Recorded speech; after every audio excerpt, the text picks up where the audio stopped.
Dome Theory, it's Jake Fischer. He is tired. He is burnt out from the opening week of free agency where he has just been. Do I get to gloat about you a little bit, Jake? Here, you've been a star this week. It's been phenomenal watching you make all these waves in the reporting game and doing what you're doing out there, just in terms of these Thank you, scoops. man.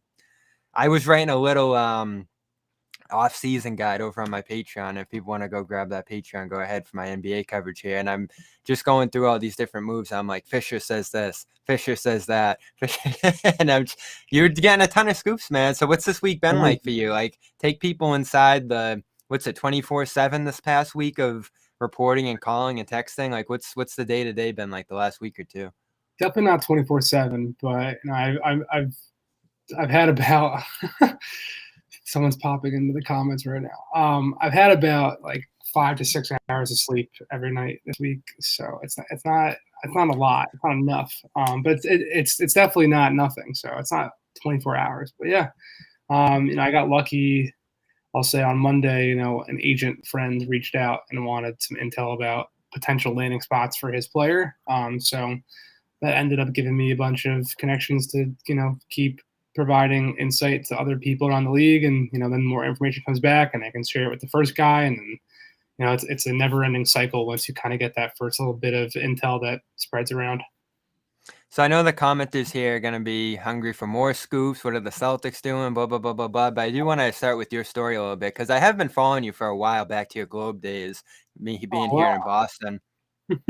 Yeah, I remember that. I remember you with the Liberty Ballers. And then I remember one of the last things I actually remembered about you before this week was you getting laid off by SI, which was, sad for you and a lot of other people there, but you bounced back strong. And I was actually thinking, like, for people who are getting into this industry, just how much people told me, like, this is an industry of no, like, you're going to be denied for a bunch of different stuff. You're going to have a lot of different setbacks. And, like, really how successful you're going to be in this is based off how, like, you bounce back from something like that, being laid off there. So what was that period like for you? Like the SI days, being laid off, and then like the short aftermath of that? Yeah, I think for people who, and thank you for, following along and supporting along the way. I appreciate it. When I got laid off, I was fortunate that I had my book deal kind of secured already pretty much, which, came out on May 4th for anyone who isn't aware. It's called Built to Lose, How the NBA's Tanking Era Changed the League Forever. A lot of Celtic stuff, like early Brad Stevens era and stuff like that, really highlights like 2012, 2016 NBA. But so I had that. Drop that link in the comments right now.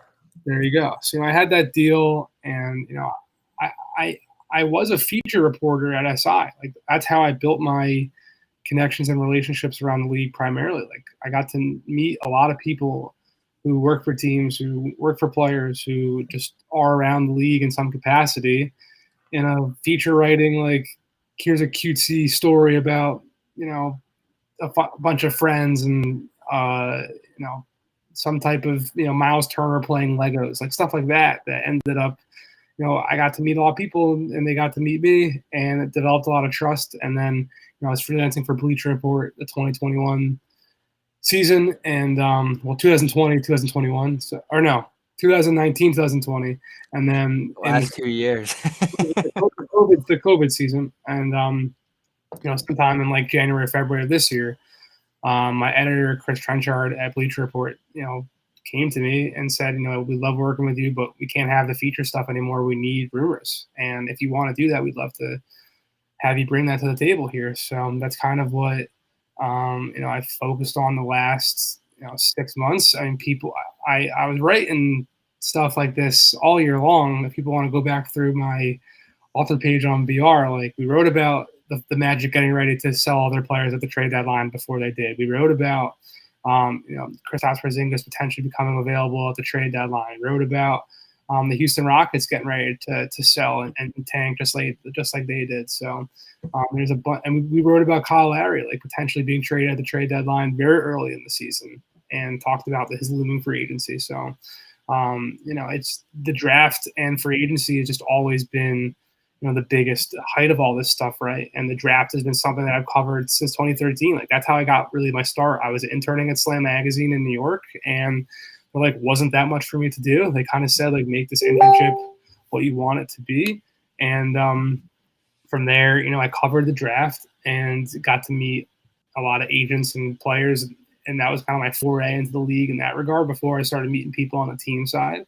And then, draft week is really a huge gold mine for intel because the teams want to know what other teams are going to do, and everyone's more secretive and misleading than ever. And I kind of function as I try to look at myself as functioning like the 31st front office in the NBA and gathering intel to, use in my own trade talk and free agent talk and all that type of stuff and trying to figure out. So to the point now, I have agents and team people calling me saying, "What are you hearing? Like, where is this guy going to go?" Just like, not saying everyone is calling me, but a good portion of people that I know definitely want to reach out to me to hear what my intel is, just as much as I'm trying to learn stuff from them.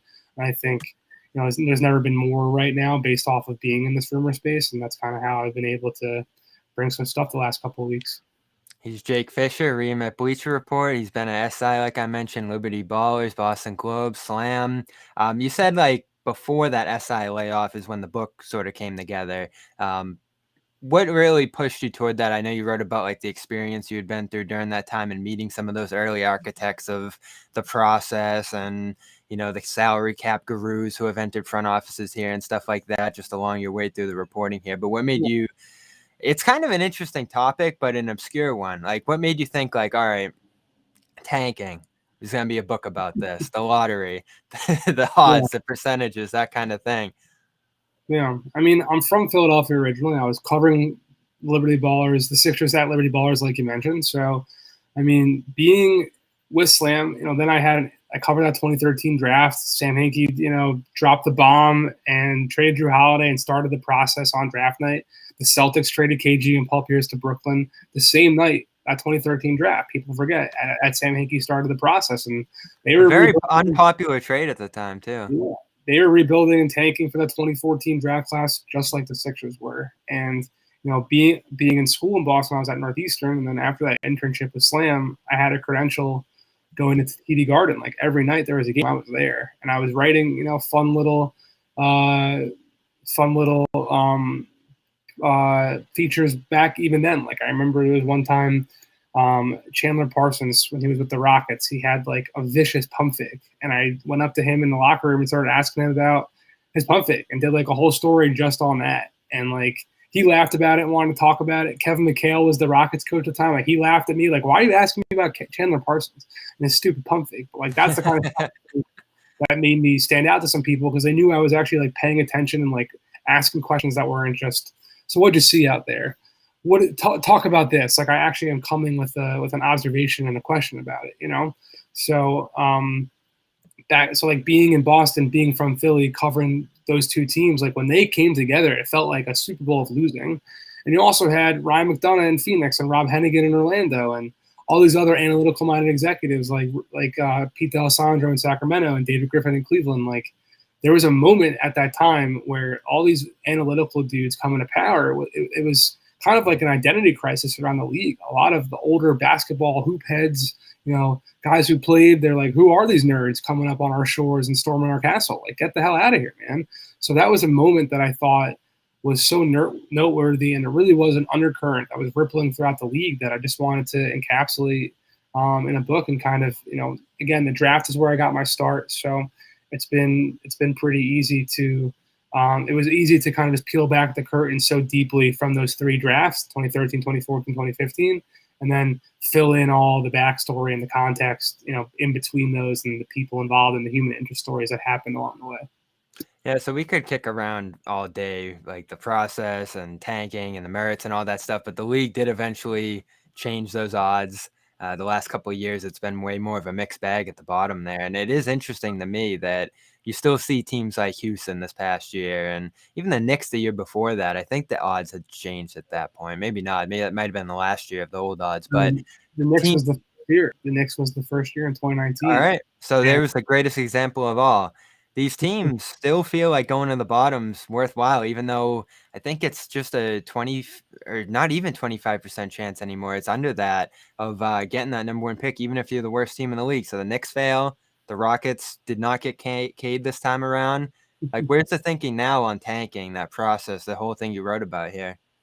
Yeah, I mean, I think that's part of, the title is how the tanking era changed the league forever, right? And I think the lottery reform is obviously one aspect. I think the play-in tournament was also instituted partially to urge teams to not tank and to give them, a couple more opportunities to get into the postseason.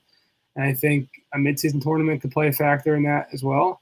But I also think the tanking era with these analytical executives and planning out and just like really trying to streamline the process of getting superstars to win a title, like that has permeated the league now. And look at this summer, look at all the moves. Russell Westbrook to the Lakers, Spencer Dinwiddie to Washington, the DeMar DeRozan thing to Chicago, Kemba to New York, the Ben Simmons and Damian Lillard dominoes hanging over everything. Like this league is all about collecting stars and putting them together and trying to compete for a title right now. That's where it's at. And I think the tanking era and those teams in the middle of the 2010s, like really emphasizing that this is how you win. I think that has just swept the league. So you spin it forward to today, like you're right. It's only a 14% chance now for those bottom three teams, like we talked about. And Oklahoma City, Houston, Detroit, Orlando this year, they were far more brazen than anything Sam Hinkie ever did. Sitting Al Horford and Shai Gilgeous-Alexander for a half the year, and same thing with John Wall in Houston. And people didn't even realize Terrence Ross was just like sitting on the bench in Orlando too. Like that was nothing the Sixers ever did. They put out their best lineup they could. Brett Brown was trying to win every single game. They were just built so badly they didn't really have the capability to do so.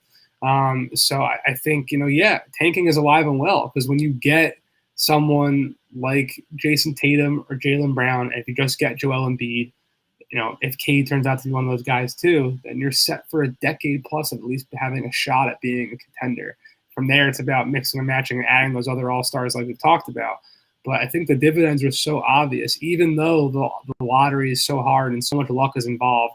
If you scout well enough, you can get Paul George and get some luck. You can get Paul George at 10 or Giannis at 15 or whatever. Obviously Jokic got picked in the second round too, but like traditionally and historically, the numbers say top 10 pick is always where you see these stars. Top 5 is, even a greater chance. And as long as that's the case, and as long as you have something to do to control that, teams are going to lose games on purpose. I think the other interesting angle of that too is teams trading all their picks the way they have. Like you mentioned, going all in for the organizations and the GMs that are all the way into this, Houston, LA, these different teams that have done it, Brooklyn most recently.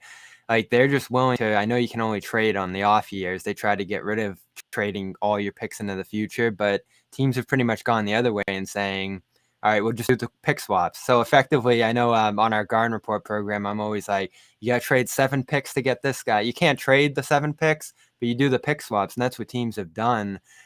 It's interesting to see like what layer that's going to add in the story that you talk about here, because teams are effectively throwing out their entire futures for the next year or two. A good percentage of teams in the league now have done this at this point. I wonder where that's going to go. Like, do the rules on trading picks get even tighter in the years to come? I mean, does this work for these teams? Does this end up paying off for the Thunders of the world? It's going to be interesting. Well, I think, on the winning side of things, on mortgaging your future side of things, look at the Lakers, right? They won the title in 2020. They stacked this roster with, a couple of guys who make a lot of money, and then you fill it in with veteran minimum type people. And if it goes well, like you win the championship. If one of those guys gets hurt, if there's some type of dysfunction, like it can go very poorly. And I think that's the perils that come with building a roster, with so many high salaried, high priced guys. But look at Brooklyn, like even when they got out in the second round this year, predicting they're going to be the number contender this year. They're the favorite right now for the title. Like that is absurd. The team that they lost to, but won the championship, is not the favorite. It's them. So as long as you have that star power, you're going to have a real fighting chance. And that's again why all this, this tanking, this team building, this roster construction kind of conversation. That's why we're having. All right, so let's get into our scoops. This is what the people are really here for. And, it wasn't the most interesting team. It might have been the least interesting team, but people are going to want to know, what the hell are the Celtics doing? Like, it's just days of silence. All of a sudden, Kanter comes through. Everybody in the fan base freaks out because they dumped a pick to get rid of him, and now he's back. And that's effectively the only thing they've done here in this free agency period. They had maybe that full mid-level to work with. They're not even going to use the smaller mid-level if you, according to this Mark Murphy report the other day. And everybody's looking at Bradley Beal. Everybody's looking at the free agency space next summer. But you see what Washington's doing. I don't know if it's going to be a sure thing that Beal's out there next summer. So a lot of people are really wondering, what's the plan in Boston? Yeah, I think, it's important to consider. Imagine if the Al Horford Kemba Walker trade happened this week. I don't think people would really be acting like they did nothing, right? I think that is a pretty key thing to keep in mind. I mean, they obviously moved off of Tristan Thompson, which I think was a goal of theirs dating back to the trade deadline. So that's an accomplishment too. I think I said this earlier today on a Spotify Green Room thing. Like, we got to also keep in mind that a franchise isn't just about the 15, 17 players that you have on your roster. There's all the coaching staff, there's the front office, and you've got a first-time president and a newly hired head coach who's over in Tokyo right now playing in the Olympics. And from what I was told, they've kind of put a freeze on hiring coaches, to Ime's staff since he's been away. And it just sounds like they're definitely going to be bringing in a general manager under Brad Stevens. That's kind of where it's been the intel all along here this summer. And the Landry Fields rumors have not died down. So it's not just about the roster. It's about also, all three factions, players, coaches, and executives at the franchise. And that's also, you can't just be signing everybody too. So I think that's kind of my full encompassing intel dump on where Boston stands. Like, the Al Horford deal was pretty important for them. There will be more changes made and adjustments on the margins of the roster, but there's going to be changes also to the coaching staff and the front office that are just as equally important that I think they're focused on too. What do you think of the Richardson move for them? I mean, Dallas pretty much effectively dumped them.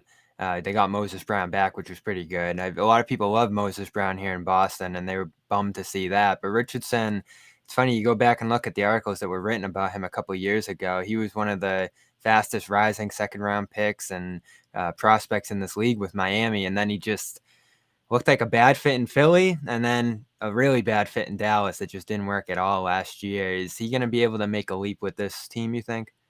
Potentially. You're right. He has not found that stride that he had with the Heat. And I think the three-point shooting deterioration has been unfortunate to see. Like, he was a really good shooter in Miami. So, maybe Boston's got an opportunity to bring him on. And clearly he's someone that Brad Stevens likes. And he played against him in a playoff series and stuff like that.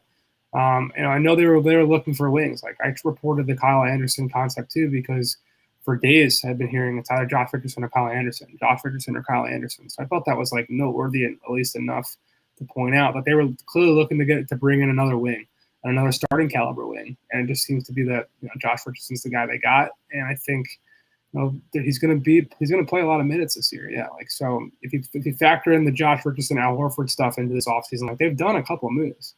Do you think the Tristan trade's going to go through pretty much as is? I know that got held up a little bit. I don't know. I mean, at this point, teams are using the sign and trade provision as an opportunity to expand deals, and they don't have to become official until August 6th when the new league calendar begins. So that's kind of where things stand. But for now, I think Monty McNair and the Kings are definitely still being very active, from what I've heard. So it sounds like maybe that's just kind of where that deal is at right now. It's just being left open-ended in case the Kings can add something else on. That's our Boston too. I just think they're leaving the door open. There's also a very strong chance just it gets announced officially as it's been reported so far right now when August 6th is said and done. I think they're leaving the door open to expand it. Well, that's effectively what the Wizards did. And the Wizards, it was so funny. Shepard talking a couple weeks ago, saying when they were talking about the Beal trade request possibly going through, saying that, we're going to add to this roster. We're going to build it up. We're going to do this and that. And everyone was kind of laughing because you get your mid-level, you don't have any cap space, you get all this money loaded on, and all of a sudden the Westbrook trade goes through. They're bringing back Kuzma and Harrell. They're making stuff happen with Dinwiddie, and it becomes a 5-team trade in the end that I think actually makes this Wizard roster look a little compelling. The East is tough. Dinwiddie's coming off an ACL tear. The defense was bad there last year, and I don't know if this makes it much better. But what's the thinking in Washington right now in terms of Beal's future? Is this kind of like a prove-it year for him to show that the roster can compete? And what do you think of the pieces that they brought in here? So I think sorry.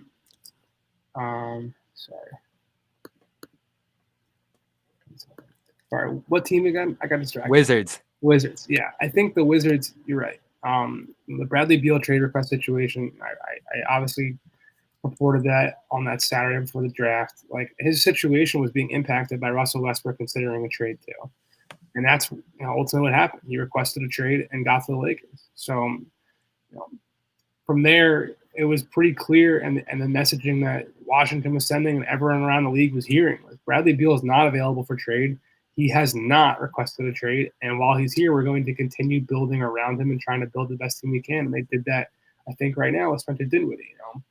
They put a lot of risk in his health, $18 million a year for 3 years on someone who's had a lot of injury concerns in the past. That's a risk. That just is what it is. But if he's able to stay on the court and perform at his best, like he has been in Brooklyn at times, like that's a great signing and someone I think Bradley Beal has a good relationship with, and KCP is someone who Bradley Beal is supposed to be very close with. So they've got a group of guys now that are similar age, similar timeline to him, at least close with, and they're talented. I think they got better this summer for sure. What do you think Beal's thinking is at this point? Like, he has been very loyal to Washington, and it's been amazing to see the amount of different incarnations of that team he's worked with there, and the opportunities he's had to leave at different points, like signing an extension, now effectively giving them another year, it looks like here. Is this just going to kind of be like a wait-and-see year for him, or do you think he's locked in beyond this even? So I think, there's a general expectation right now that Bradley Beal will sign his Supermax extension next summer. I think it's a lot of money to turn down, 54. Mm-hmm. And, dating back to Anthony Davis' situation in New Orleans before he requested the trade. People in New Orleans were definitely encouraging him, like, hey, man, sign the Supermax right now, and then we can trade you after. Get your money, but just sign it now, and then we can trade you. I think that's probably what's going to happen with Bradley Beal, too. Again, I'm not saying he's probably going to get traded, but I think he probably will take that Supermax because he has been so loyal to Washington and has never really shown, fully interest to leave. He was definitely considering it. There's a lot of people talking about Bradley Beal being on the fence more than he ever had been before.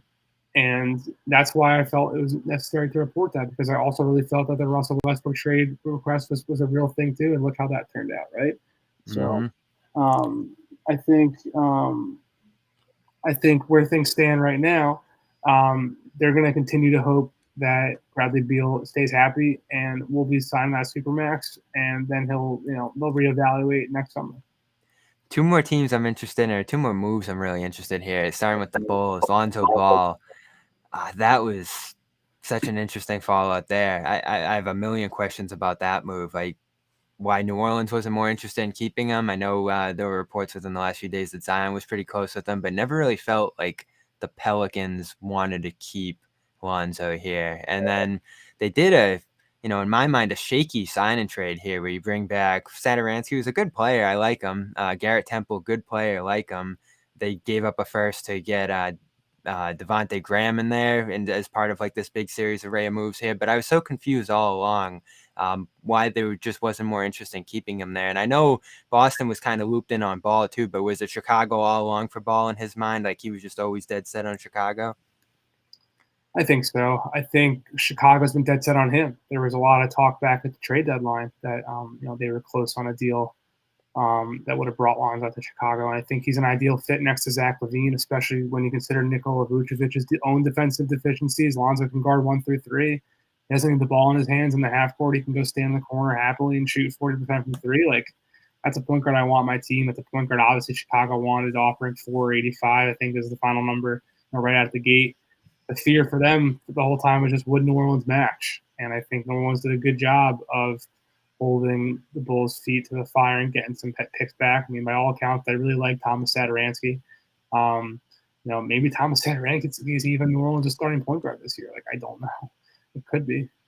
So where things stand right now, people in the league are curious if they're going to sign another guard. But at this point, it doesn't sound like they have much more up their sleeve. I think this is pretty much going to be the core of what New Orleans is next year. The Lakers, how are they going to look? Westbrook, I know it was kind of an awkward thing with him and Harden there. They brought in a million different role guys here who can shoot a little bit, who can score on the side, protect the rim, stuff like that, and Dwight. But I am just curious of what this is going to look like. Like, is Russ going to be playing off LeBron off the ball here? Is Davis going to be playing more center?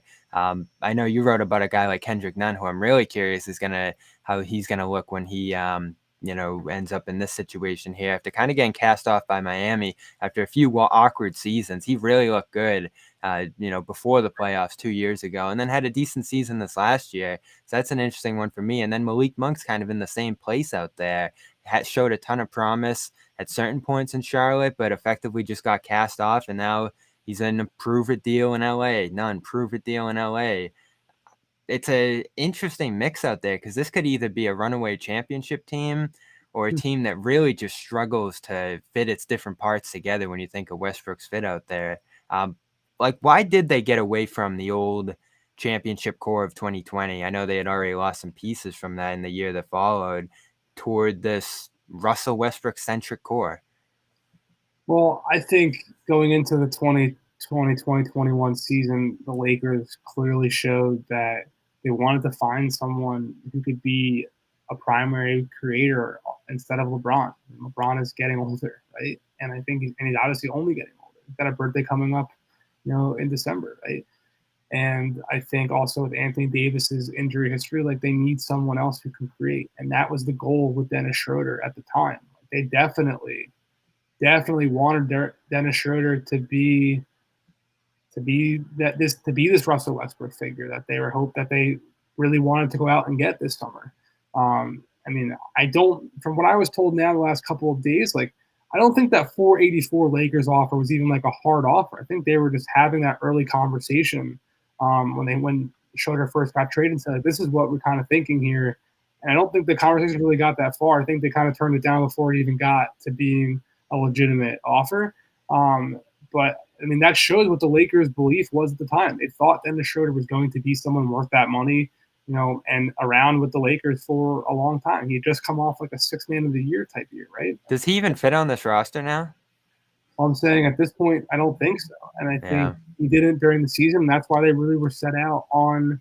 They were using him in trade talk with the Raptors at the trade deadline to try to get Kyle Lowry, right? So, and I think at this point, it doesn't sound likely that he'll go back to the Lakers either. I'm very curious to find out where his landing spot is going to be. At this point, I don't really know where it could be. But I think the Lakers' number one goal this summer was absolutely to get that third star, that someone who could really run the offense. There's obvious overludes to Chris Paul and the connection between LeBron and him always wanting to play together. And they got Carmelo. They were pretty close. They're pretty close to reforming, the banana boat crew. If they were to get Chris Paul, right, maybe they would have pulled Dwayne out of retirement too. Dwayne Wade, yes. But there was always going to be difficulties in getting Chris from Phoenix. The Suns in general offering more or having to help the Lakers get him, that was never going to really be something I saw happening. So Russell Westbrook became, a big, and he would have, as Ramona Shelburne reported excellently on ESPN.com, I would encourage everyone to check that out. Russ has been has had a lingering interest to go back to Los Angeles for a while. And when this opportunity became available, he pounced on it. So from there, like when you stack that roster with so many high-priced guys like we've talked about here, like you really only can bring out, mid-level type money people and veteran minimum type money people on your team. And the Lakers have shown like Kendrick Nunn and Malik Monk and Carmelo, like guys they thought they had a shot at Rudy Gay, and they thought they were going to have a shot at DeMar at the mid-level too. But, clearly there's been enough guys, even Kent Bazemore, who have decided to go to Los Angeles they've all said for less money than they had on the table elsewhere. So it's the Lakers, it's LeBron, it's a title run. Like that's kind of where they stand right now. I'm excited for round 3 of Dwight. Melo ring as well would really round out his legacy. Last thing, Ben Simmons. That's the one on everybody's probably number 1 spot right now of what's going on. The rumors you hear of the asking price is enormous, but you also tend to think with the report today that he's basically out of touch with the organization and a number of other things that have gone on here that he probably won't be back on this team next year. So how does this one end out, you think? I think Dale's done a good job at this point of doing what he can to boost Ben Simmons' trade value. And I think his value in the league is far higher still than it is publicly. I mean, people still view him as a 25-year-old all-star, defensive player of the year runner-up who's got 4 years of guaranteed money left on his contract. And with that in mind, I think, that's just all what it is. And you add in the extra factor of Damian Lillard potentially becoming available. Daryl Morey is not going to trade Ben Simmons right now for something that isn't a Godfather package that he could turn around and send for Damian Lillard. That's just where it is. And I think until that happens, I don't expect him to make a move. I think they're going to wait this Damian Lillard situation out. And the Olympics end on Friday for men's basketball, so they'll be back next week, and everyone will be in summer league, and that'll be the big talk in the hallways of the Thomas and Mack Center. And from there, we'll see what happens. But for now, they're holding out for an offer that is going to be very, very rich, and I don't know if that's going to come anytime soon. Anything else going on out there? I know there's not many free agencies left. I know there's been a few phone checks on here. Is there any news to break on Dome Theory before we get you out of here? What's left on the market, really? I'm still curious to see where Kelly Oubre lands. I think he's someone that he got priced out of this market just like Schroeder did, and I think he's still someone that he's young and could really help a team right now. So I'm curious to see where he ends up. The market of teams that were apparently interested, the Dallas, San Antonio, Miami, New York, there's not much money left out there. So I'm curious to see where that ends up. Markkanen too, no clue. Him, Schroeder, all these last guys here seem to be pretty stuck when it comes to this market. It was a tight one this year. So Jake Fischer, thanks so much for being here on Dome Theory. Thanks for taking some time out of this free agency period to check in with us, and go get his book over on Amazon. I dropped in the chat. I'll drop it again over on our Dome Theory page. So thanks, Jake. We'll talk to you again soon when you're less busy. You got it, man. Thank you.